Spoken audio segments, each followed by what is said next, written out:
The dead star at the edge of the Summeth Drift had not moved in 20,000 years, and neither had the thing buried beside it. You learned about the dead star first. Every navigator in the Pale Concordat learned about it, the way a child learns which water is poisoned.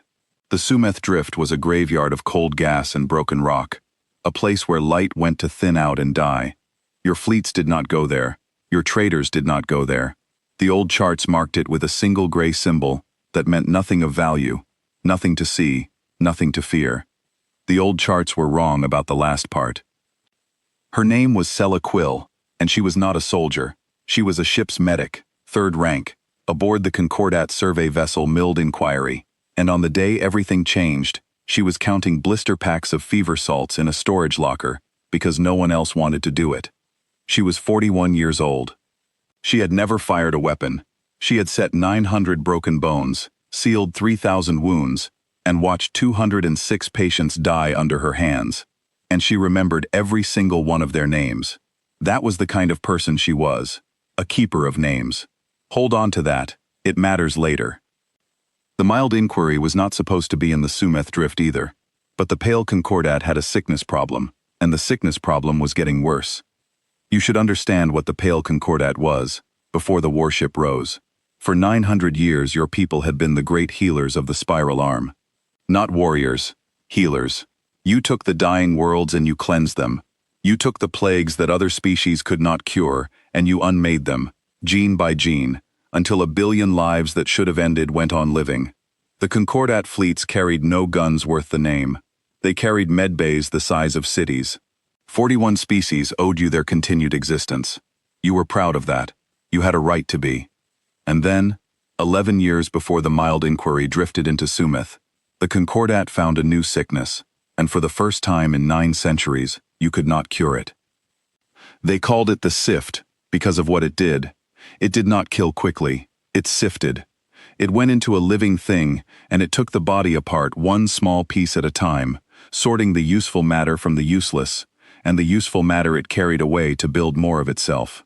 A world infected by the Sift did not die in a week. It died in a year, screaming, as the very ground turned gray and powdery and began to drift upward into the sky in long pale ribbons, carrying the dissolved remains of everything that had ever lived there.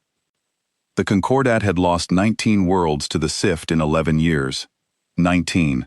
6 billion of your people sifted into gray ribbon and carried off to seed the next world. Your great healers, the pride of the spiral arm, stood at the edge of every dying planet and found that for the first time they had nothing. No cure, no slowing, nothing but the names of the dead. Sela Quill had been on 3 of those worlds. She had carried out the bodies until the bodies turned to powder in her arms. She had stopped sleeping, mostly. When she closed her eyes, she saw gray ribbons climbing into a gray sky, and so she stayed awake and counted fever salts in a locker, because counting was a thing she could finish. The Mild Inquiry had come to the Summeth Drift, chasing a desperate idea. The Concordat's last theory was that the Sift was old, far older than its first appearance 11 years ago, and that somewhere in the dead and abandoned corners of the galaxy, there might be a record of something that had faced it before. A defense, a vaccine, a grave with a lesson carved on it. The dead star at Summeth's edge gave off a strange flat radiation that the Concordat's instruments had never explained, and a strange flat radiation was, at this point, reason enough. They were chasing ghosts because the living had run out of answers. They found a ghost. They simply had the species wrong. It was Sella who saw it first, and she saw it by accident. The storage locker had a small viewport, the kind no one ever used, and as she reached for the top shelf, the locker lights flickered, and for 1 second, the only light in the little room was the dull red glow of the dead star coming through the glass. In that red light, against the dark, she saw a shape that should not have been there. A long, straight edge, a line too clean to be rock. Stone did not make corners like that. Ice did not make corners like that. Only a maker made corners like that, and there were no makers in the Summeth Drift, had not been for 20,000 years. She did not call it in right away. She stood very still, and she looked at the line, and the longer she looked, the larger it became, because her eye was learning to see the rest of it. The line was the top edge of something, something enormous, something the dead star's dust had buried so long ago that the burial itself had turned to stone, and now some slow tide of the drift had peeled the stone back and laid the edge bare to the light for the first time in 200 centuries. Sella Quill, medic, third rank, keeper of names, pressed her hand against the cold glass and whispered the only word that came to her. There's something out there. She did not know yet that it had a name. She did not know that the name was older than your entire civilization, older than the Concordat, older than the first plague your healers ever cured. She did not know that the dead star's strange flat radiation was not the star at all, but the slow heartbeat of something underneath, something that had been waiting, patient as stone, for the exact moment the galaxy forgot it was there.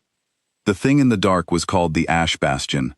It was a human warship, and it had been listening to the Sift kill your worlds for 11 years.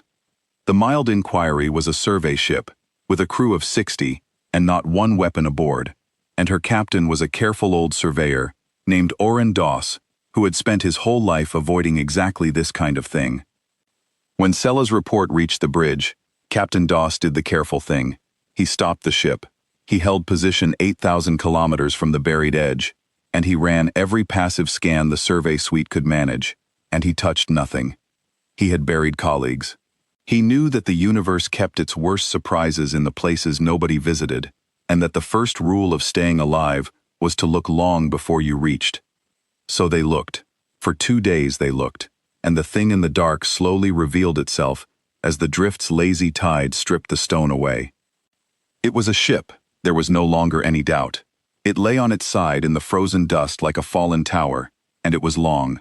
The Mild Inquiry's instruments measured the exposed length at 9 kilometers and could not see the end of it. 9 kilometers and counting. The largest warship the Pale Concordat had ever built was a defense cruiser 800 meters long, and your people had thought it a monster. This thing was 10 of those, end to end, and most of it was still buried. It was old in a way that frightened the survey crew more than the size did. The hull was not metal, or it was metal, but a metal that had been alive once and had died slowly. A dark gray skin gone matte and dull, scored all over with 20,000 years of micro-impacts. Every scratch a tiny meteor that had struck it while it slept. The age of it pressed on you. You could feel the centuries in the silence of it. A new ship hums. A new ship leaks heat and light and signal. This thing gave off nothing but that flat dead radiation, slow and even, like the breathing of a body in the deepest sleep.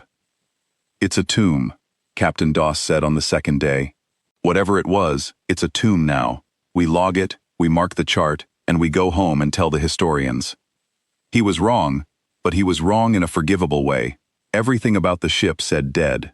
The careful thing, the safe thing, the thing that kept 60 unarmed people alive, was to log it and leave. He gave the order to log it and leave. And that was the moment your fleet arrived.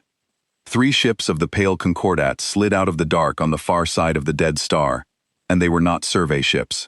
They were cleansers, the largest hulls your people built, the city-sized Medfleet vessels with their billion-liter culture vats and their cleansing arrays, and they were running dark and fast, and they were not supposed to be there.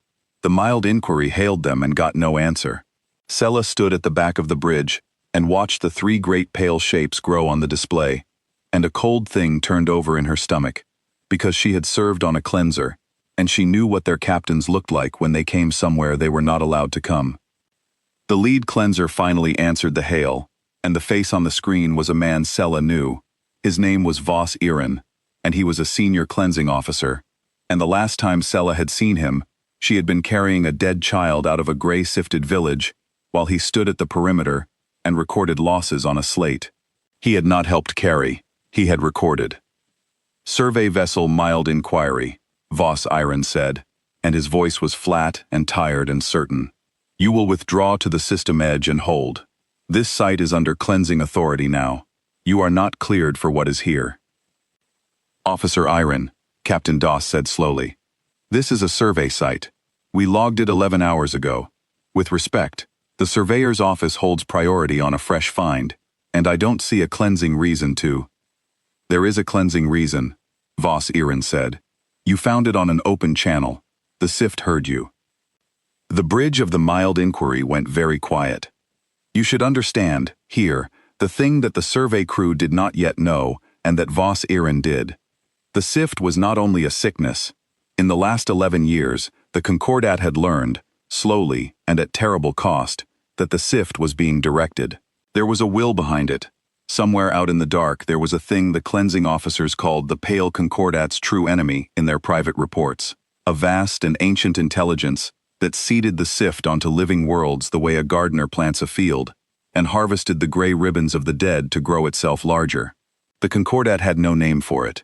The sift had no eyes, no ships, no voice. It simply spread, and where it spread, something was steering. And now something had heard an open channel announce a 9-kilometer ship buried at the edge of a dead star. Something old enough and patient enough to wonder, as Voss Iren wondered, whether this buried thing was a weapon old enough to have fought the sift before. You woke it up, Voss Iren said. Not the ship, the thing that steers the sift. It is coming here now. We tracked it the moment your channel opened. We came to cleanse this site before it arrives. Burn it to slag. Leave nothing for the enemy to find. You have given the galaxy's worst sickness a reason to come to the one place we cannot afford to lose. Then help us study it, Doss said. If it's a weapon, it is 20,000 years dead, Iren said. It is not a weapon. It is a corpse. And corpses do not win wars. We burn the site. That is the order. Withdraw. Selaquil, who had said nothing, who was only a medic and had no standing on this bridge, stepped forward to the comm anyway. How long, she said, until the thing that steers the sift gets here? Voss Iren looked at her through the screen. He remembered her too. 40 hours, he said. Maybe less. And how long to evacuate the 3 worlds it's currently sifting? His face did not change. Those worlds are lost. You know that. You were on Tesseril. You carried them out yourself. I carried out the bodies, Sela said. I never got to carry out anyone alive. Not once in 11 years. Do you understand that, Officer Iren? Your great cleansing fleet. 900 years of healers. And in the whole war against the sift, not one of us has saved a single living soul. We arrive after. We always arrive after. We are very good at counting the dead. The bridge was silent. Captain Doss looked at the floor. Burn the corpse if you want, Sela said. But I am a medic, and I have spent 11 years arriving too late, and there is a 9-kilometer ship out there that fought something old enough to leave a will in the dark, and I am not going to let you slag it before someone walks inside and asks it what it knew. You have 40 hours. Give me 4. It should not have worked. She had no rank, no authority, no right, but Voss Iren was a tired man who had carried his own kind of grief for 11 years, and somewhere in his flat, dead voice, there was a man who also remembered that they always arrived too late. He was quiet for a long moment. 4 hours, he said. Then I burn it, and you with it if you are still aboard. The sift steerer does not find a weapon here, not even a dead one. The channel closed. Captain Doss turned on Sela with real anger. You have no authority to negotiate anything. You are a medic. You count fever salts. Yes, Sela said, and I am going aboard that ship. Lower me a shuttle, Captain, or explain to the historians why the surveyor's office let a cleanser burn the find of the millennium without one person setting foot inside. She got her shuttle. She did not go alone, though she meant to. 2 others came. The first was a young engine tech named Bel Toma, 19 years old, who had grown up on one of the 19 lost worlds and had nothing left to lose, and a great rage that needed somewhere to go. The second was an old xenohistorian named Darrow Venn, who was 73 and walked with a cane and had spent his whole life reading the markings of dead civilizations, and who said, very simply, if there is a lesson carved on that grave, I would like to read it before it burns. 3 of you then, a grieving medic, a furious boy, and a dying old scholar, in a survey shuttle, crossing 8,000 kilometers of frozen dust toward a tower that had not woken in 20,000 years. The closer the shuttle drew, the worse the silence felt. The ash bastion filled the entire forward viewport, and then went on filling it, dark and matte and scored, a wall of dead gray that blotted out the stars. There were no lights on it, no marks Darrow Venn could read, not yet, only that endless skin of micro-scarring. Beltoma flew them along the hull looking for a way in, and the hull went on, and the boys' hands shook on the controls, and nobody spoke.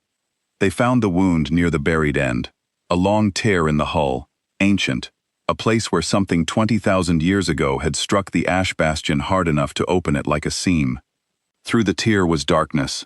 Beltoma flew the shuttle in. Inside, the human warship was a cathedral of the dead.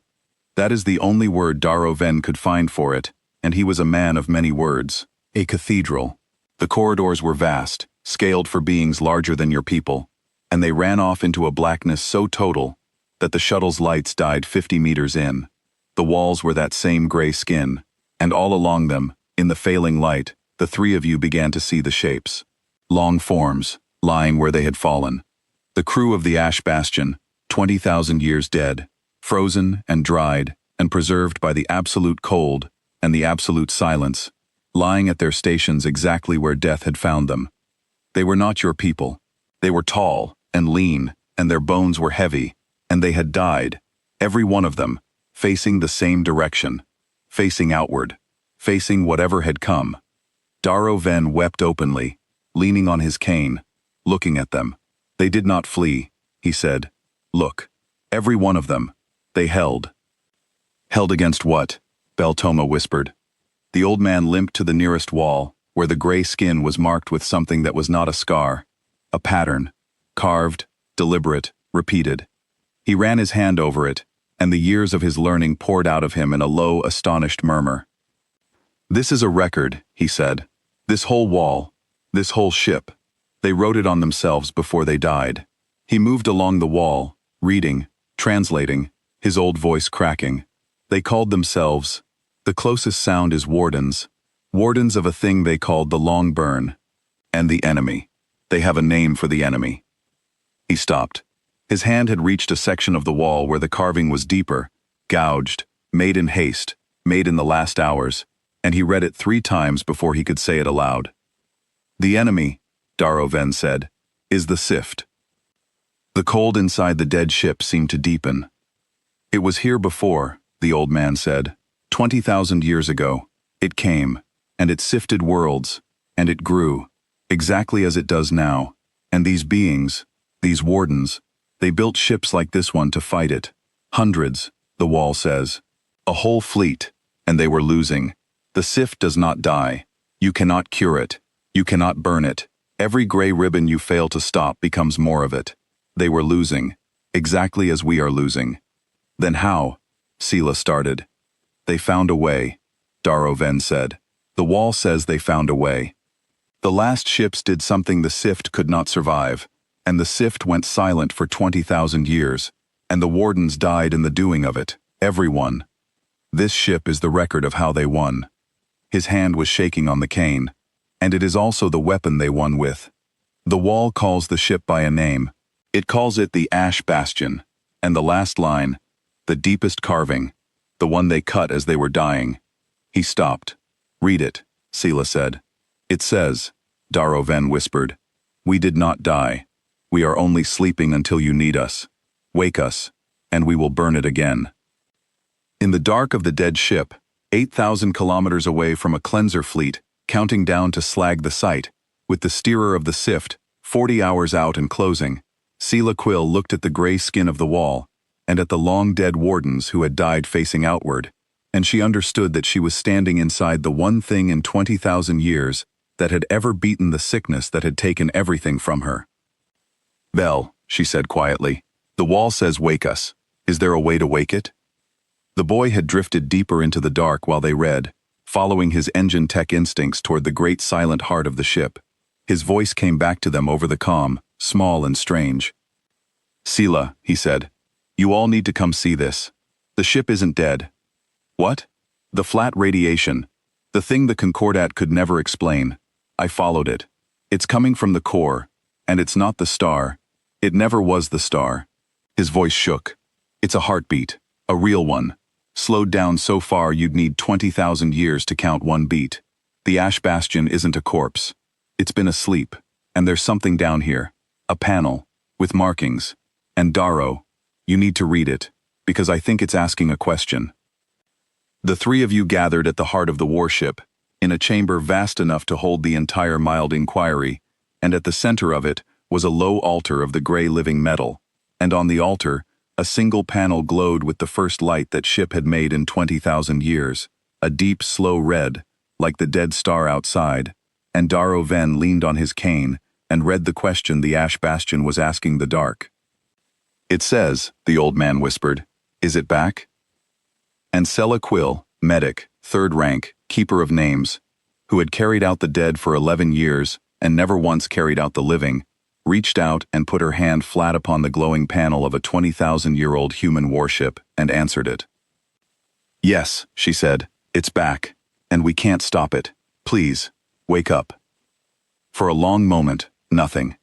And then, very far down, in the deep cold heart of the Ash Bastion, the slowed heartbeat began, almost imperceptibly, to quicken. While the deep heartbeat quickened, Sella Quill did the thing a medic does in any room where a body is fighting toward life. She watched. She read the signs. And the signs frightened her, because they were the signs of a thing that had been holding on for a very long time, at a very great cost.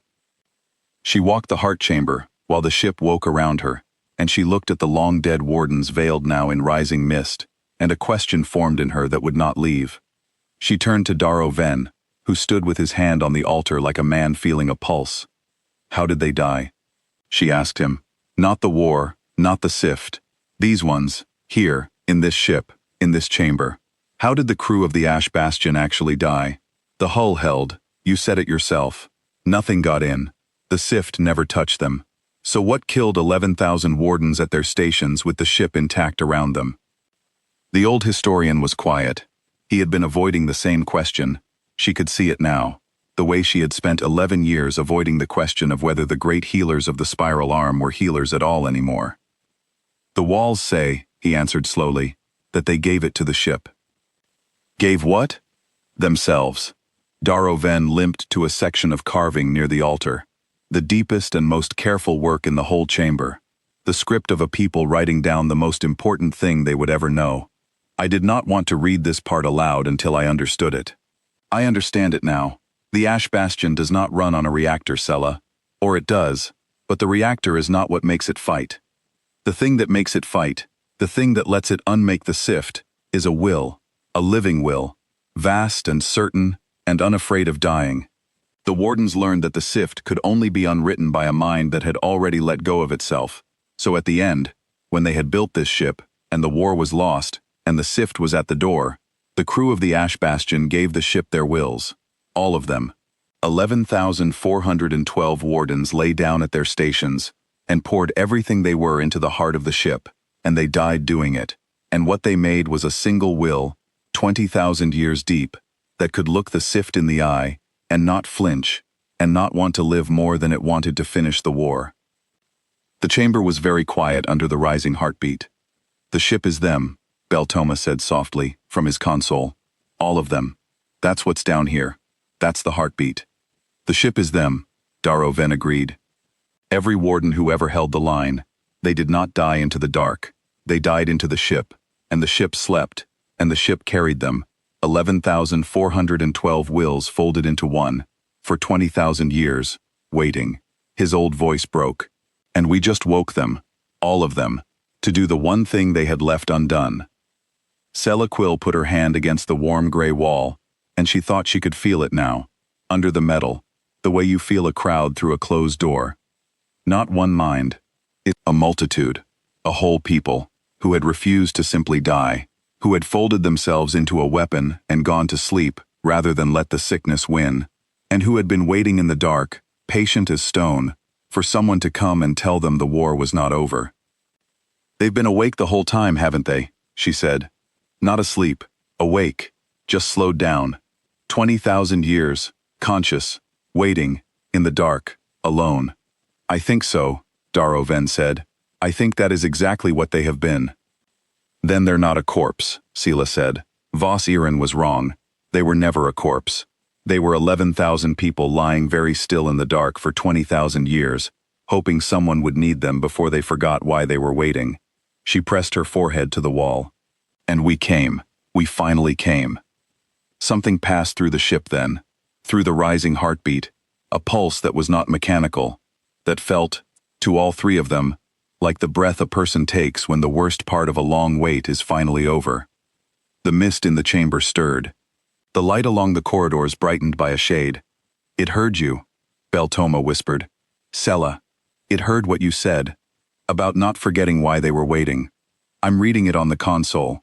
The whole will just..." It steadied, like a patient when you tell them help is here. Sella had told help is here to dying people 206 times, and not one of them had lived. She had stopped believing the words did anything. She had said them anyway, every time, because a medic says them, because the words were for the patient and not for her. And now, for the first time in 11 years, the words had reached something that was going to live long enough to act on them. "I need you to understand what we just did," Daroven said, and there was a weight in his voice that made the others turn. "We did not wake a machine.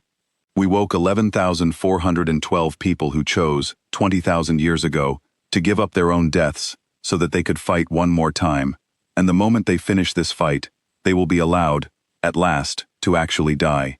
The rest they were promised. The rest they have been denied for 200 centuries." He looked at the misted shapes of the wardens at their stations. "We are not sending a ship into battle, Sela. We are granting a dying wish 200 centuries old. The kindest thing and the cruelest thing in the same act."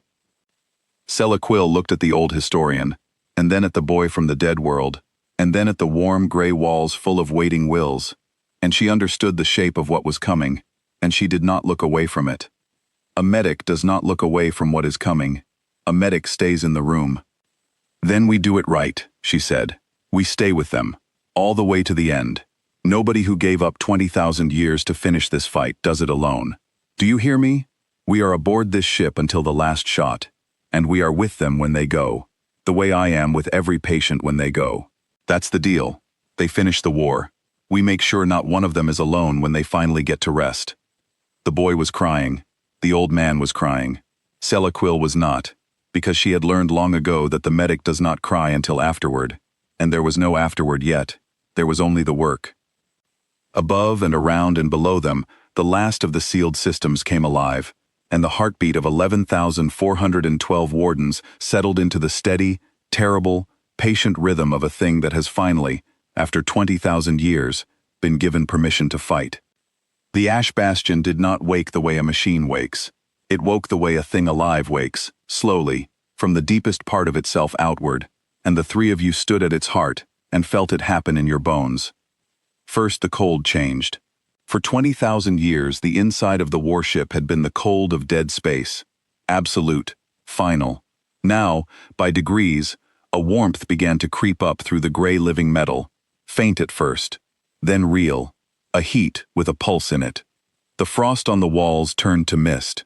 The mist rose and drifted, and, in the deepest chambers, the long-dead wardens at their stations were veiled in a thin gray fog, as though the ship were drawing a sheet over its dead. Then the light came, not bright. The Ash Bastion did not blaze.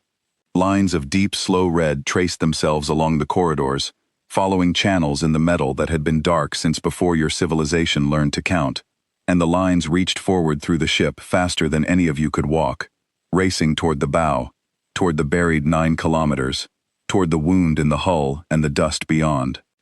And then the warship spoke. It did not speak in words at first. It spoke in pressure, a deep sound below hearing that you felt in your chest and your teeth. And Daroven pressed his hand to the altar and translated it as best a living being could. "It is taking inventory," he said, "of itself, of how long it slept, of what is left." His old face was wet. "It is grieving, I think. It is realizing that all of them are dead, that it slept and they did not." Beltoma was at a console of gray metal that had bloomed with light, his hands moving over markings he could not read but somehow felt, the way a sick man's hand finds the place that hurts. "It wants to know who woke it," he said. "It's asking, over and over, who called." "Tell it the truth," Sela said. So Daroven told the Ash Bastion the truth, his hand on the altar, his voice steady. He told it that 20,000 years had passed. He told it that the wardens were gone, every one, that their species had no record left but this ship. He told it that the Sift had returned, that it had taken 19 worlds in 11 years, 6 billion lives sifted to gray ribbon, and that the healers of the spiral arm had no cure, and no weapon, and nothing but the names of the dead. He told it that even now, a will steered the Sift toward this very place, 40 hours out, to find and destroy the one thing that had ever beaten it. And he told it that the three of you were not soldiers, were not even of the species it had died protecting, but were here, with empty hands, asking. When he finished, the ash bastion was quiet for a long time.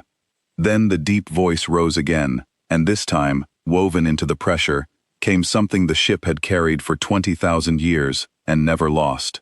Darrow Ven closed his eyes to hear it. It says, he murmured, that it understands, that the war it fought was never finished, only paused, and that it has always known the pause would end. It says the wardens built it to outlast their own deaths for exactly this. It says, the old man stopped. A sound had entered the chamber, a new sound, rising up from the deep heart of the ship and spreading outward, and it was not pressure now, it was almost a voice, almost words, slowed and vast and certain. It says, Darrow Ven whispered, that it is awake now, and that the sickness should not have come back while it was sleeping. That was a mistake, the sickness's mistake. Throughout the 9 kilometers of the ash bastion, in sequence, the sealed gun decks began to wake.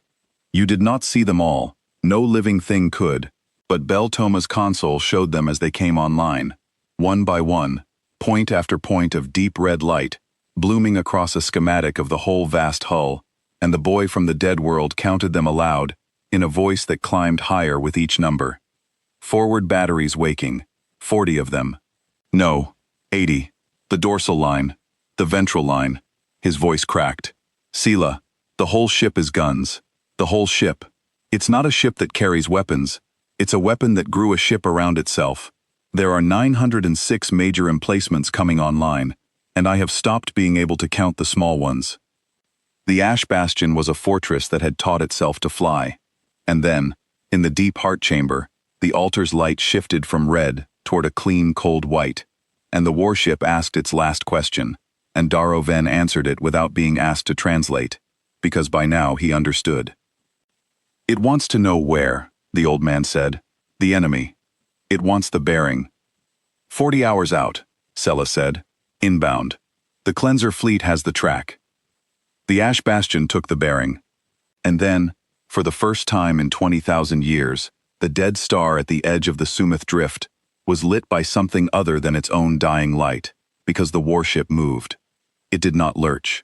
It did not strain. 20,000 years of dust and stone that had buried 9 kilometers of warship simply fell away, sheeted off in long, slow waterfalls of gray, as the ash bastion lifted itself out of its grave with a patience that was somehow more terrible than violence. It rose. It turned. It brought its scarred and ancient bow around to face the dark, the way every dead warden inside it had faced the dark, and it ran the deep, slow red light all the way up to its prow, and held there, alive, awake, immense, and waiting. On the bridge of the Mild Inquiry, 8,000 kilometers away, Captain Oren Doss watched a 9-kilometer corpse stand up, and he forgot how to speak.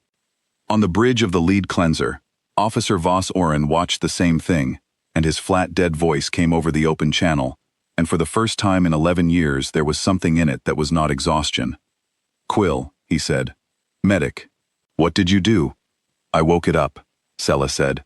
It fought the Sift before, Iron. It won. It's the only thing in the galaxy that ever won, and it's awake, and it has the bearing, and it is not going to let you slag it. It's 20,000 years old. Yes, Sela said, and it remembers how.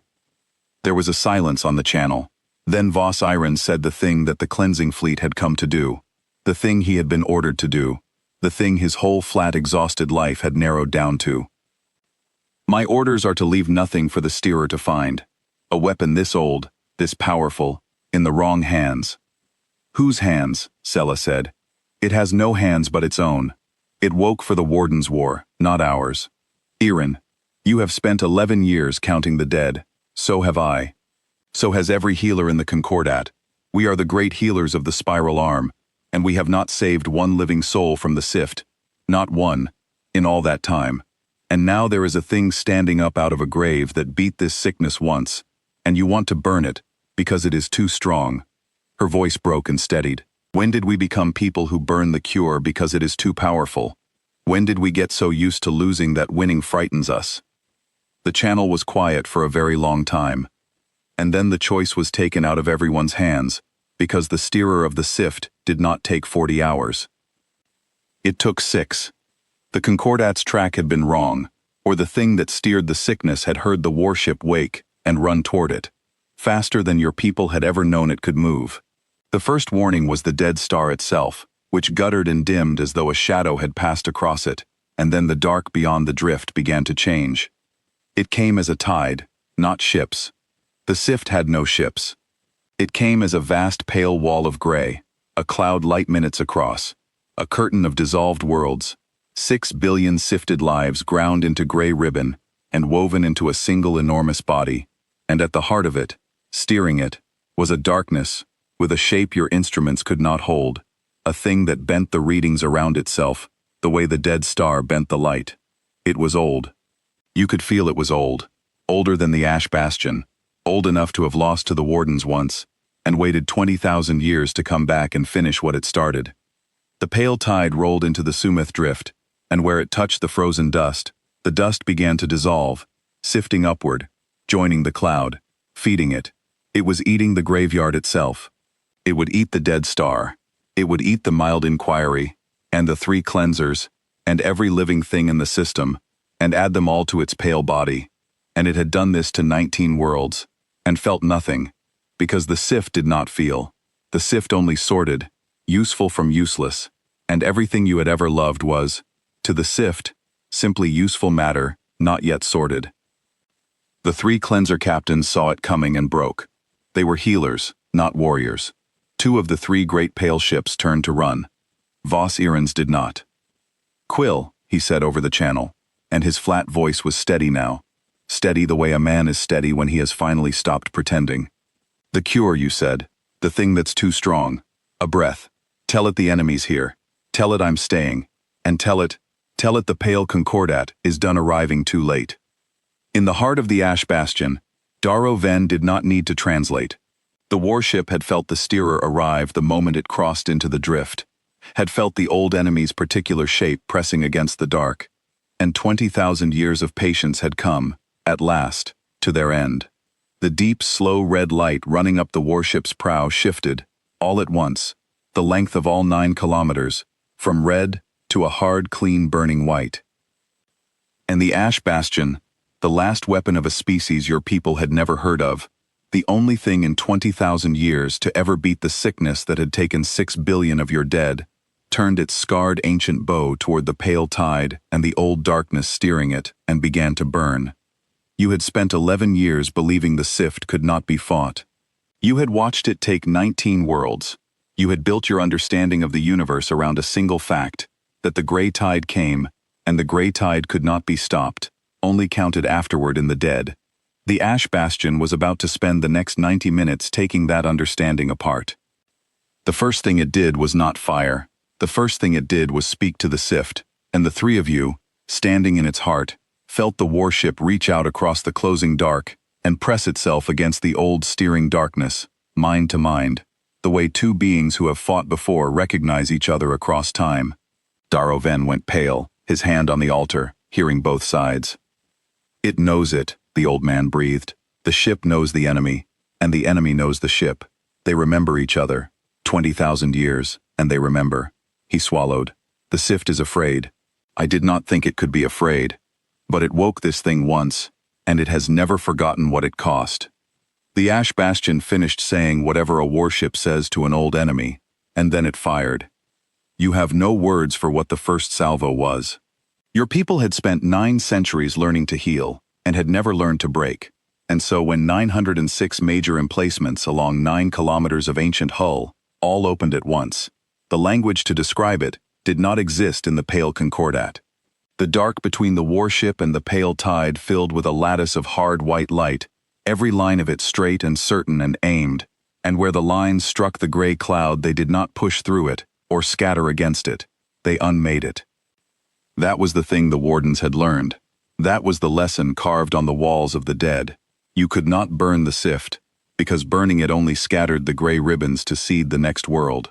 You could not poison it, because it sorted poison from matter and discarded the poison. The sift was a thing of sorting, of taking apart, and the only way to beat a thing that takes apart was to take it apart faster than it could resort. To unmake the pale matter so completely, down past the smallest pieces it knew how to use, that there was nothing left for it to carry away. The Ash Bastion's weapons did not heat the sift or shatter it. They unwrote it. Where the white lattice touched the gray tide, the cloud simply stopped existing, a clean dark hole opening in the pale wall, and into that hole, the rest of the cloud could not flow, because the unmaking lingered, a region of space where the rules the sift lived by no longer held. The steerer at the heart of the cloud felt the first of its body unmade, and it recoiled, and it did the thing it had done to 19 worlds. It surged. The entire pale tide rushed forward all at once, light minutes of dissolved worlds throwing themselves at the single warship, trying to do to the Ash Bastion what it had done to everything else, to touch it and sift it, and add 9 kilometers of ancient hull to its gray body. It reached the Ash Bastion's hull. The three of you felt it. A sound went through the warship like rain on a roof, the sift pouring over the gray living skin, finding every scar, every micro-impact, every wound 20,000 years of sleep had left, and trying to get in. It could not get in. The wardens had built the Ash Bastion to be touched by the sift and live, because they had learned that the sift would always, in the end, reach you. The gray living metal of the hull was not metal at all. It was a thing the wardens had grown, a substance that could not be sorted because it changed what it was faster than the sift could read it. A skin that was a little bit alive, and therefore a little bit unsiftable, the way a healthy body throws off a sickness a corpse cannot. The pale tide poured over the warship and slid off it, finding nothing it could hold, nothing it could take apart, and the Ash Bastion kept firing the whole time, the white lattice reaching out from inside the gray storm, unwriting the cloud from the inside out. It planned for this, Beltoma said, watching the schematic, watching the sift break against the hull and slide away. Sela, 20,000 years ago, it planned for exactly this. It built itself out of the one thing the sickness can't eat, and then it laid down in the dark to wait. Voss Irin's cleanser had not run. It hung at the edge of the battle, one unarmed healer ship, and Voss Irin watched a single warship stand inside the tide that had destroyed his civilization's confidence and refused to be eaten, and his flat dead voice came over the channel, and it was not flat anymore. 11 years, he said. 11 years we arrived too late, and it's standing in the middle of it. It's standing in the middle of the thing, and it won't go down. It won't go down, Sela said. It was never going to go down. That's what it is, Irin. That's what they built. A thing that does not go down. The steerer of the sift had not survived 20,000 years by giving up after one defeat, and so it did what the oldest and most patient things do. It tried everything it knew. You should understand that the sift was not stupid. It was the opposite of stupid. It had taken 19 Concordat worlds by being patient and clever and endlessly adaptable, by learning each new defense and unmaking it, by being a thing that could not be solved because it changed faster than the solution. For 11 years, your finest minds had thrown everything they had at it, and it had sorted each attack into useful and useless, and grown stronger on the useful. The sift learned. That was the horror of it. Whatever you did to the sift remembered, and the next world died of the lesson. So when the white lattice of the Ash Bastion began to unwrite the pale tide, the sift studied it, the way it had studied everything, looking for the pattern, looking for the weakness, looking for the thing it could sort and discard. It found nothing. This was the part the sift had never met before, in 19 worlds or in 20,000 years. The unmaking had no pattern to sort. It was not energy the sift could absorb, not matter it could carry away, not a rule it could learn and route around. The Ash Bastion did not attack the sift.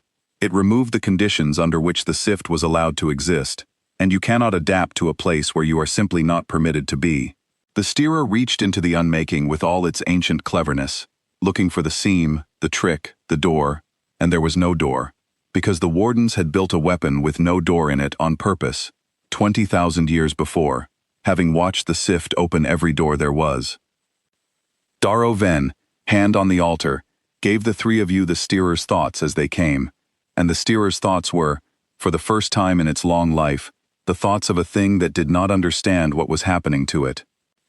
It is trying to remember, the old man said. It is reaching back 20,000 years, to the last time it fought this. It is trying to recall how it survived. He paused. It cannot find the memory. There is a hole where the memory should be. His old eyes widened. It did not survive, Sela. That is why there is no memory. Last time, 20,000 years ago, the Wardens did beat it, completely, and it only escaped because they could not catch the steerer, not because it learned anything. It has no lesson for this.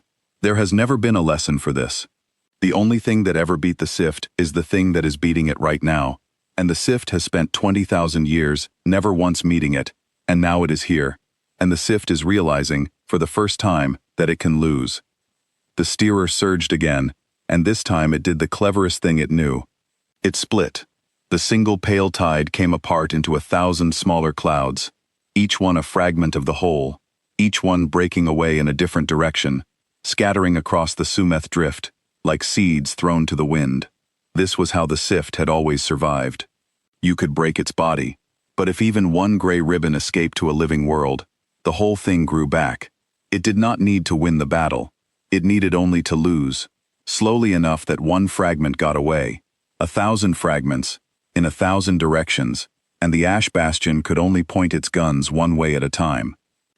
That was the calculation. It was a good calculation. It had worked for 20,000 years.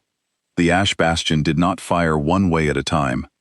Beltoma made a sound at his console that was half a laugh and half a sob, watching the schematic, watching the 1,000 fragments scatter, and the warship answer.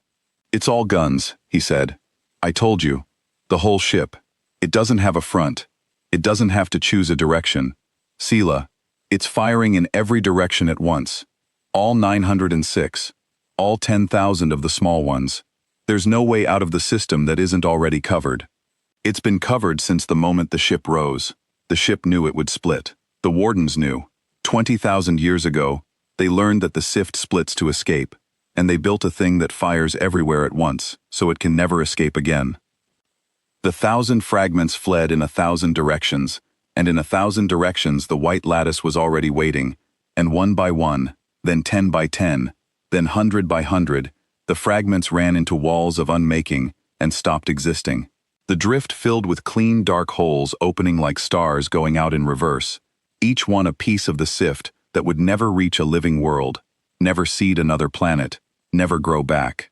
The escape that had saved the Sift for 20,000 years was simply not available, because the warship had been built by people who had watched the Sift escape and had spent their last living act making certain it never could again.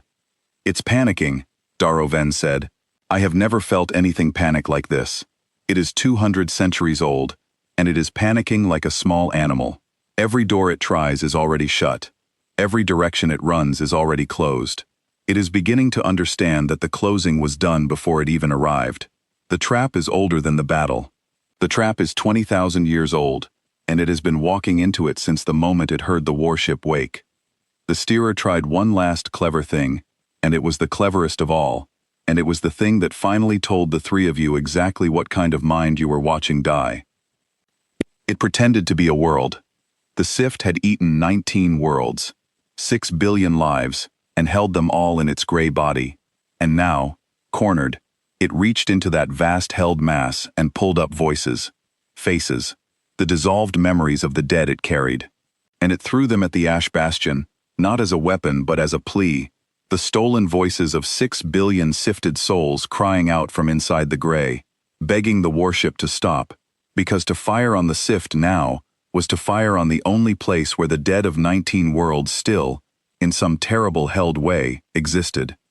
It was the steerer's last card. Spare me, or you destroy the only grave your dead have left. Sela Quill, who had carried out the bodies of 3 of those worlds, who had 206 names of her own, and 6 billion she had never learned, stood in the heart of the warship and felt the stolen voices wash over her, and for one moment, The old grief rose up so hard she could not breathe. And then she understood what the sift was doing, and her grief turned into something cold and clear and absolutely certain. "That's not them," she said. "Tell the ship, Darrow, tell the ship right now. Those aren't the dead. The dead aren't in there. That's just the sickness wearing their voices like a coat. The kindest thing you can do for someone the sift has taken is not to leave them held in that thing forever. It's to let them go."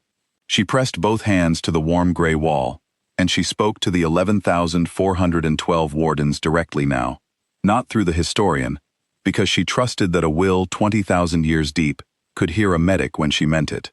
"You free them by ending it. You hear me? Don't you dare stop. Every soul that thing is holding, the only way home for them is through. Finish it. Free them. Bring them all the way out into the clean dark where they can finally rest. That is the cure. That was always the cure. Finish it." The Ash Bastion did not stop.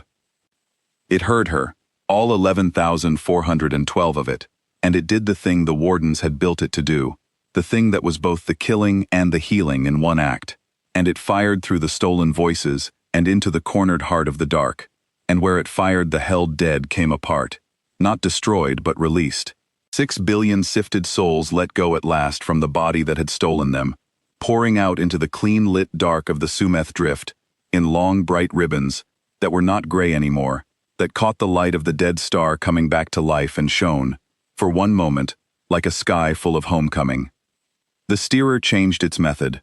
It stopped trying to sift the hull, and instead pulled its whole vast body together, condensing light minutes of cloud into a single dense gray spear, all 6 billion sifted lives compressed into one strike, and it drove that spear at the warship's prow, at the oldest, deepest scar, the wound through which the three of you had entered, trying to do with mass what it could not do with sorting. The Ash Bastion saw it coming. The warship that had waited 20,000 years did not move out of the way. It turned its scarred bow directly into the spear and met it, and at the moment of contact every forward battery, the 80 great guns of the prow, fired into the heart of the gray spear at once, and the spear came apart against a wall of unmaking. 6 billion sifted lives released all at once into the clean dark, unwritten, undone, freed at last from the body that had stolen them. Darrow Ven wept. "It freed them," he said. "Do you understand? The sift doesn't kill, it holds. Every life it ever sifted, it was carrying them, using them, and the ship is letting them go. It is not just killing the enemy, it is freeing the dead." Selaquil thought of Tesseril, and the gray ribbons climbing into the gray sky, and the dead child she had carried out while Vos Iren recorded losses on a slate. She thought of 206 names she had kept. She thought of 6 billion more she had never gotten to learn. "Free them," she whispered, hand pressed to the warm gray wall. "Free all of them." The Ash Bastion fought on. It did not fight the way your people imagined a battle. There was no maneuvering, no clever turn, no moment of doubt. The warship simply stood in the center of the dying tide and unmade it, methodically, completely, hour after hour, working through the gray cloud the way Sela had once worked through a field of the wounded. Steady, tireless, leaving nothing untreated. The pale wall that had been light minutes across shrank. The dark holes of unmaking spread and joined. The dead star at the edge of the drift, which the sift had begun to eat, was given back its light, as the cloud retreated from it, and for the first time in the battle, there were stars again behind the warship's prow. On the bridge of his cleanser, Vos Iren watched the impossible become ordinary, and that was somehow the part that undid him. He had braced for a desperate battle. He had braced for the warship to strain, to falter, to fight for its life, the way every ship in every war fights for its life. Instead, he watched a thing that did not strain at all. The Ash Bastion was not fighting for its life. It had no life to fight for. It was simply doing a job, patiently, the way a healer changes a dressing, and the job happened to be the unmaking of the worst thing the galaxy had ever produced. He had recorded losses for 11 years. He had filled slate after slate with the numbers of the dead, because numbers were the only thing the Concordat could do against the sift, count it and survive it, and count it again. And now he found, to his own astonishment, that he had begun recording something else.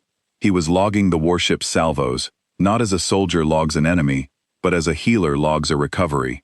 Pale wall reduced by 1/3, reduced by 1/2, the dead star's light returning across 40% of its disk. He was, for the first time in 11 years, writing down good news, and his hand shook as he wrote it, because he had forgotten the shape of the letters that spelled it. "How long?" he asked the warship across the open channel, not really expecting an answer. "Until it is done." It was Darrow Venn who answered, from inside the ship, his old voice steady. "It does not measure time the way we do," the historian said. "It has waited 20,000 years. To it, this battle is a single held breath. It will be done when it is done, and not one moment before, and it will not be hurried, and it will not be tired, because a thing that has already let go of its own life cannot be made to fear running out of it." The numbers told their own story, and the numbers were merciless to the sift. The pale tide had entered the Sumeth drift as a body, light minutes across, 6 billion sifted lives woven into a single gray enormity that had eaten 19 worlds and feared nothing. Within the first hour it had been cut to half that. Within the second hour, it was a scattered gray haze, fragment chasing fragment, every escape route already sealed. The thing that had needed only one ribbon to survive could not get one ribbon clear. The dead star burned brighter behind the warship's prow with every passing minute, its light spreading across the cleared dark like a tide coming the other way, and the mild inquiry's instruments, which had spent 2 days unable to explain the dead star's flat radiation, now read it plainly for what it had always been. Not the star, the warship, the slow heartbeat of 11,412 wardens, awake at last, doing the one thing they had stayed awake for. And aboard the mild inquiry, the survey crew who had wanted only to log the find and leave, stood at their stations and watched, and not one of them spoke, because there was nothing in 9 centuries of Concordat training that had prepared them for the sight of the unkillable sickness being killed. Captain Oren Doss, who had called it a tomb and ordered it left alone, stood at the front of his own bridge, with his hand pressed flat to the viewport, the way Sella Quill had pressed her hand to the locker glass 2 days and a lifetime before, and he said, to no one, the thing that the whole galaxy would eventually say. "It was never a tomb," he said quietly. "We just found it sleeping." And the steerer, the old darkness at the heart of it all, understood at last that it was losing, exactly as it had lost 20,000 years ago, to exactly this enemy, in exactly this way. It tried to flee. The shapeless dark gathered the last and densest core of itself and turned away from the warship, racing for the edge of the system, for the dark beyond, to do what it had done before, to hide, to wait another 20,000 years for the galaxy to forget again. The Ash Bastion did not let it. This was the part the Wardens had not managed, 20,000 years ago. This was the line carved deepest and most bitterly on the walls of the dead, the failure they had grieved as they died. They had beaten the sift, they had broken its body and driven it down, but they had not been able to catch the steerer, the will at its heart, and so it had only slept, only hidden, only waited to come back. The Wardens had died knowing they had won a battle and not the war. "We did not finish it," the deepest carving said. "We could not catch the dark. We leave that to you who wake us." The Ash Bastion had waited 20,000 years for a second chance to finish it. It ran the steerer down. 9 kilometers of ancient warship that had risen from a grave and stood inside a tide of dissolved worlds and refused to be eaten, turned and pursued the fleeing darkness across the Sumeth drift with a patience and a speed that the sift, for all its age, could not escape. It herded the dark. It cut off its paths with walls of unmaking, closing the system around it like a hand closing on a moth, until the old darkness had nowhere left to run, no world to flee to, no dust to dissolve, nothing but the clean-lit dark and the warship between it and escape. And there, at the edge of the Sumeth drift, with the dead star burning bright behind it, and the freed dead drifting away into the clean dark, the Ash Bastion brought the steerer of the sift to the end of its 20,000-year war. Darrow Venn, hand on the altar, translated the last thing the warship said to its oldest enemy, and his voice was very quiet. "It says," the old man told them, "you should not have come back while I was sleeping. It says the Wardens are gone, and the worlds you took are gone, and I could not save them. It says I was built for one thing, and I have waited 20,000 years to do it. Daroven's old eyes closed. It says this time, I finish it. The Ash Bastion opened every weapon it had, 906 major emplacements, and 10,000 small ones, the entire 9 kilometers of it, all at once, into the cornered heart of the dark. There was no flash, the unmaking made no light. There was only, in the space where the steerer of the sift had been, a sudden and total absence, a clean dark hole in the universe, where the oldest enemy of the Wardens had hidden for 20,000 years, and then even the hole closed, and there was nothing. The sift was gone, not driven off, not slept, gone, unwritten, finished, the way the Wardens had wanted to finish it and could not, 20,000 years before. For a long moment, no one anywhere spoke.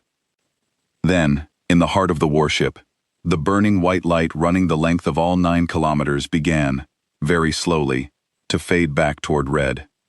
And Bel Toma, watching his console, said in a small frightened voice, Selah, the ship. Something's wrong with the ship. Sela Quill was a medic, and she knew the feeling in the air of the heart chamber, because she had felt it 206 times before. It was the feeling of a body that has done the thing it was holding on to do, and is now letting go.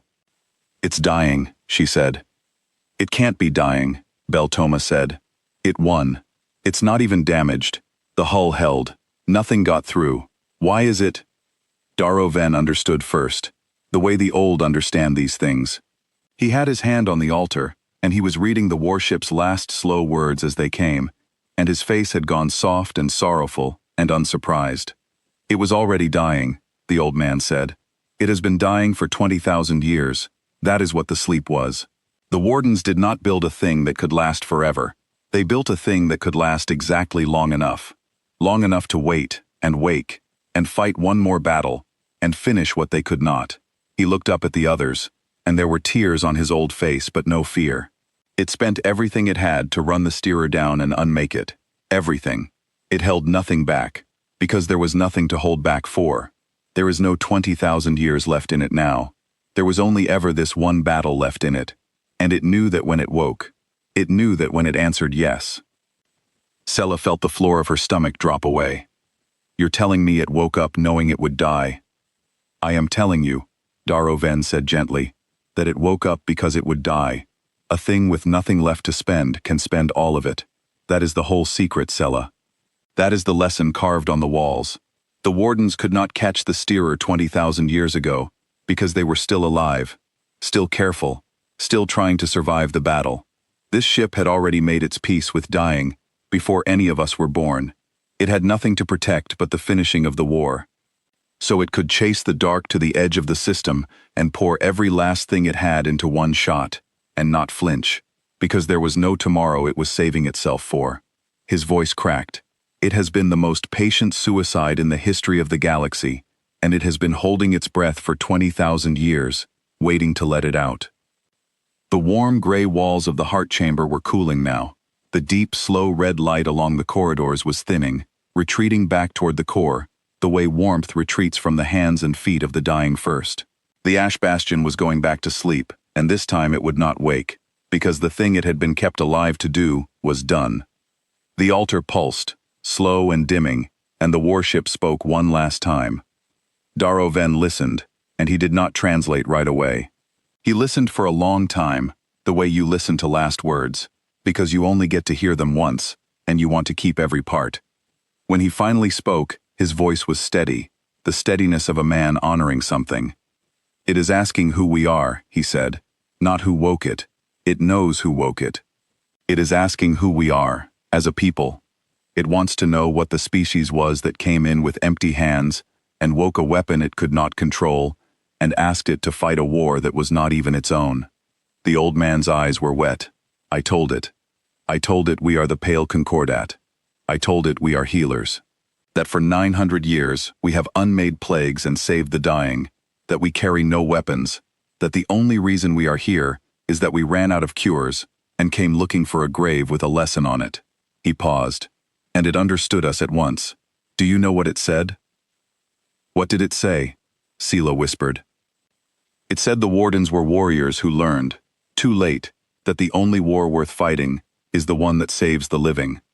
It said it spent 20,000 years guarding a lesson its own people died before they could use. Darrow Ven pressed his hand flat to the dimming altar. And it said that we, who came with empty healers' hands and woke it anyway, are the people it was waiting for. Not warriors who learned to heal. Healers who learned, just once, just long enough, to fight. It said that is the only thing in the galaxy worth handing a war to. And it said, it is glad. It is glad it did not sleep for nothing. It is glad the last face it sees is a healer's. The three of you stood in the cooling dark of a dying warship, and not one of you could speak. Then Sella Quill, medic, third rank, keeper of names, did the only thing she knew how to do. She did the thing she had done 206 times before. The thing her whole life had trained her for. The thing the Pale Concordat had spent 9 centuries learning, and she had never once gotten to do for any victim of the Sift. She sat down beside the dying, and she did not let it die alone. She put both her hands on the cooling gray metal of the altar, and she leaned her forehead against it, and she spoke to the ash bastion the way she had spoken to 206 others as they let go, low and steady and certain, so that the last thing it heard would be a voice that was not afraid. I have your name, she told it. Ash Bastion. I will keep it. I keep all the names. That's what I do. That's the only thing I've ever been good at. I kept the names of 206 of my own, and I'll keep yours too. And the wardens. All of them. The whole fleet. Everyone that died facing outward. I'll learn them off the walls before they cool. You are not going into the dark forgotten. None of you are. The galaxy forgot you once, and the galaxy was wrong. And I am going to spend the rest of my life making sure it never forgets you again. Her voice shook and held.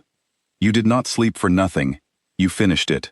The thing your wardens couldn't finish, you finished it. And the worlds it would have taken next will never know how close they came, and that is the best death there is.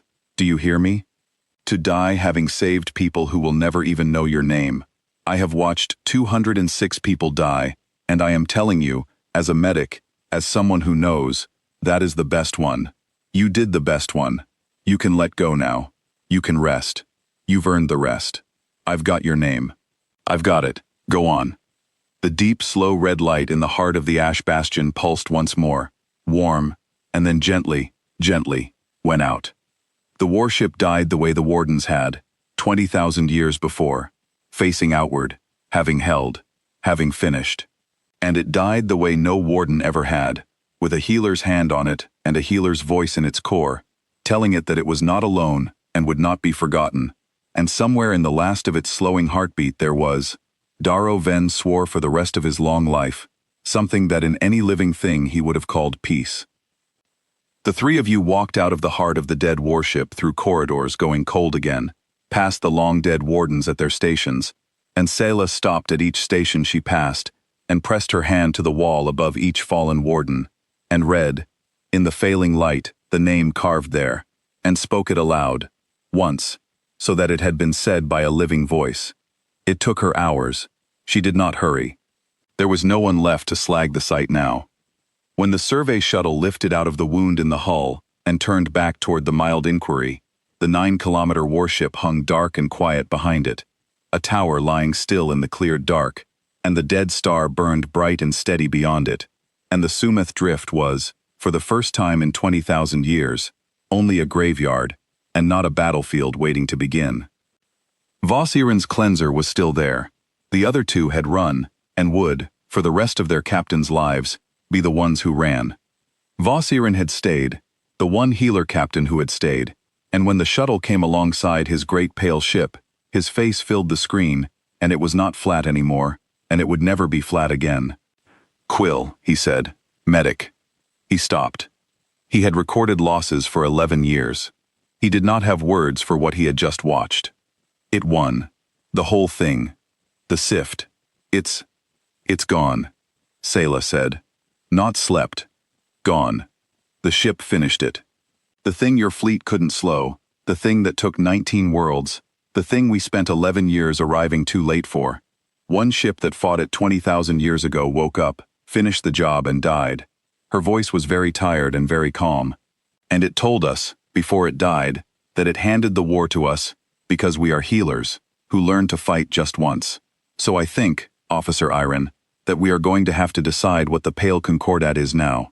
Healers who arrive too late and count the dead. Or the people a 20,000-year-old warship looked at and decided were worth dying for. Voss Iron was quiet for a long moment.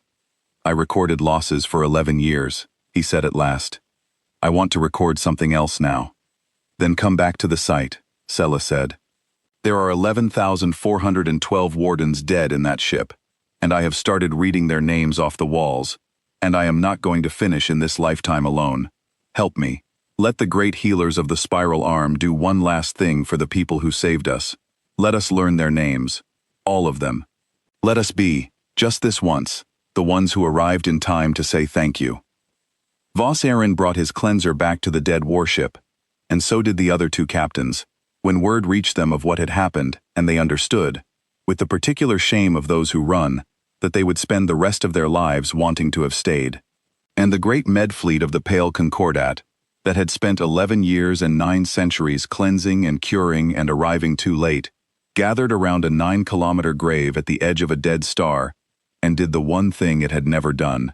It came in time, not to heal, not to fight, to remember. It took the Concordat 4 years to read every name off the walls of the Ash Bastion, 11,412 wardens, and the names of every ship in their lost fleet, and the names, where the walls recorded them, of the worlds the Sift had taken 20,000 years before. Sela Quill led the work. She never went back to counting fever salts. She had found, at last, the thing she was for, and it was the thing she had always been doing, only now it mattered in a way the whole galaxy could see. She was the keeper of names. She kept them. The naming was not quick work, and it was not easy work, and Sela Quill would not let it be either. She made it slow on purpose. She had spent 11 years moving fast, arriving too late, doing triage on the dead, and she had decided that this once, for these people, there would be no triage. Every warden got a full day. Every name got read aloud, written down, spoken back, and held. 41 species sent scholars, and the scholars learned the script of the dead from Daro Ven before he died in the 2nd year. And when he died, Sela read his name into the record too, alongside the wardens, because he had given the last of his long life to reading theirs. Word of what had happened in the Sumeth Drift moved through the Spiral Arm slowly at first, the way a true thing moves, doubted before it is believed. The Pale Concordat had a sickness that could not be cured. Everyone knew that. 19 worlds, 6 billion dead. It was the great unanswerable fact of the age, the thing that had broken the confidence of the galaxy's finest healers. And now there was a story, passed ship to ship, that the sickness was simply gone, not slowed, not contained, gone, root and steerer and all, finished by a ship that had risen from a grave older than the Concordat itself. The galaxy did not believe it. Then the galaxy noticed that the sift had stopped. The 3 worlds it had been sifting when the Ash Bastion rose, the 3 worlds everyone had written off as lost, stopped dying. The gray stopped climbing into their skies. The dissolving ground went still. The Concordat had been so certain those worlds were lost that no one had even kept ships there to watch, and so it was weeks before anyone understood that the sifting had simply ceased, mid-process, the moment the steerer was unwritten, leaving billions of people alive who had been counting the days until the gray reached them. For the first time in 11 years, the great healers of the Spiral Arm arrived at a sift-struck world and found the living instead of the dead. Sela Quill was on the first ship to reach the nearest of the 3 saved worlds. She had asked to be. She walked down the ramp into a city that should have been gray powder, and was instead full of people, frightened and confused and very much alive, and a child ran up to her, an ordinary child who did not know how close the dark had come, and asked her if the sickness was really gone, and Sela Quill, medic, 3rd rank, who had carried out the bodies of children on 3 worlds and never once carried out a living one, knelt down in the street and could not speak for a long moment. "Yes," she finally said, "it's gone. You're safe. You were always going to be safe. You just didn't know it." And then she did the thing she had not done in 11 years, the thing the medic does not do until afterward, and there was an afterward now, finally, at last. She wept, in the street, holding a living child, on a world the Ash Bastion had saved without ever knowing its name. Voss Iron changed more than any of them. The man who had recorded losses on a slate, who had stood at perimeters while others carried the dead, spent the years after the Sumeth drift becoming something the Pale Concordat had not had in 9 centuries, and discovered it desperately needed. He became the keeper of the lesson. He went from world to world, to every species the Concordat had ever healed, and he told the story plainly, without softening it, the way a man tells a truth he has paid for. He told them that the healers of the spiral arm had grown so used to losing that winning had frightened them, that they had been ready to burn the cure because it was too strong, that a medic with no rank and empty hands had shamed them into doing the right thing, and that a ship full of the dead had handed them a war and a lesson in the same breath. The lesson, Voss Iron said, was simple, and it was this: do not write off the quiet places. Do not assume the dead are harmless. Do not let yourself get so accustomed to arriving too late that you forget what it is to arrive in time. And when the cure comes, even if it frightens you, even if it is older and stronger and stranger than anything you understand, do not burn it, wake it, ask it what it knew, stay with it to the end. The 41 species who owed the Pale Concordat their survival listened, and they passed the lesson on, and it spread further than the Sift ever had, world to world, language to language, until it reached corners of the galaxy that had never heard of the Concordat at all, and knew only the shape of the story. A buried ship, a patient enemy, a healer who would not look away, a weapon that woke to die so that the living could live. The galaxy that had forgotten about Earth learned, slowly, that it had forgotten something it should have remembered, and it set about not forgetting again. Charts were redrawn. The gray symbol that had meant nothing of value, nothing to see, nothing to fear, was struck from every chart in the spiral arm, and replaced, at Selaquil's insistence, with a single mark that meant, "Here lies the Ash Bastion, who finished the war." Navigators 1,000 years later would slow their ships passing the Sumeth drift, not because the chart required it, but because their grandparents had taught them to. The way you slow passing a grave that matters. And the wardens, who had folded themselves into a weapon and waited 20,000 years in the dark rather than let the sickness win, who had died facing outward and had been promised a rest they were denied for 200 centuries, finally got their rest, and got something they had never thought to ask for, which was to be remembered by people who were not even their own kind. 11,412 names, read aloud, written down, carved into cleared stone, spoken every year on the day the warship rose, by 41 grateful species who would never have existed long enough to be grateful if the wardens had not held the line twice across the longest dark in the history of the galaxy. They were not forgotten. They would never be forgotten again. A keeper of names had seen to that, and a keeper of names does not let go. The Pale Concordat built a thing at the edge of the Sumeth drift, in the years after. Not a weapon. Your people never built weapons. That was not what the Ash Bastion had asked of you. It asked you to remember, and to be, just once when it mattered, healers who would fight for the living. So you built a place where both could be true. You left the Ash Bastion exactly where it lay, dark and quiet, a tower fallen still beside a burning star, and you carved into the cleared stone around it, in the script of 41 grateful species, the whole story, so that no one passing through the spiral arm would ever again make the chart that said nothing of value, nothing to see, nothing to fear. And you carved, largest of all, the warship's own last words, the ones Darrow Venn had kept, the ones the old historian repeated for the rest of his long life to anyone who would listen, the ones that became, in time, the thing your people said to one another, at the bedsides of the dying, and on the edges of lost worlds, and in the quiet places where grief lived. The Ash Bastion's last words, the thing a 20,000-year-old warship said to a medic with empty hands, at the end of the longest war in the history of the dark. You did not sleep for nothing. The galaxy had forgotten about Earth. It had filed the dead star at the edge of the Sumeth drift under nothing of value, nothing to see, nothing to fear, and it had gone on with its small living wars and its small living certainties, and it had let one of the oldest weapons ever built lie buried and unremembered for 20,000 years. And then a healer with empty hands, who had never fired a weapon, who had only ever been good at keeping the names of the dead, had pressed her hand to a glowing panel in the dark and answered the one question the warship was waiting to hear, and the galaxy had been reminded, in 90 minutes of unmaking light, why you did not write off the quiet corners of the universe. Why you did not assume the dead were harmless. Why the oldest grave might hold the only thing that could save you, sleeping, patient, waiting for the exact moment you needed it, and had forgotten it was there. The sift never came back. There was nothing left of it to come back.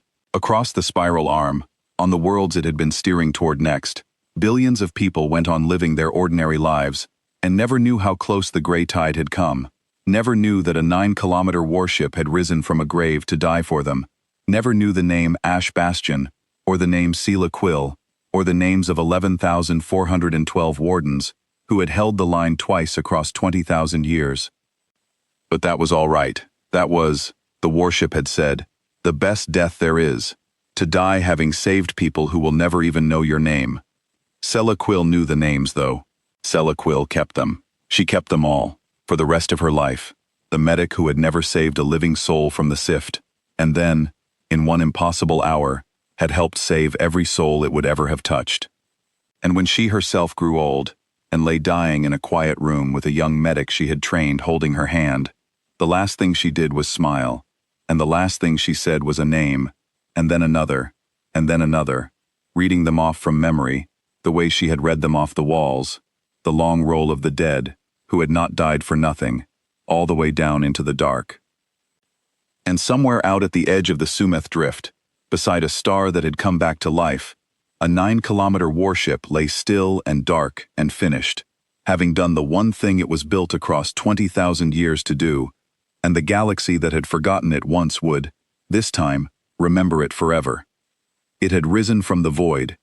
It had burned the sickness out of the dark, root and steerer and all, and it had laid back down to rest with a healer's hand upon it, and a healer's voice telling it the truest thing in the universe, the thing that is true of every warship and every warden, and every healer who ever fought too late, and won anyway in the end.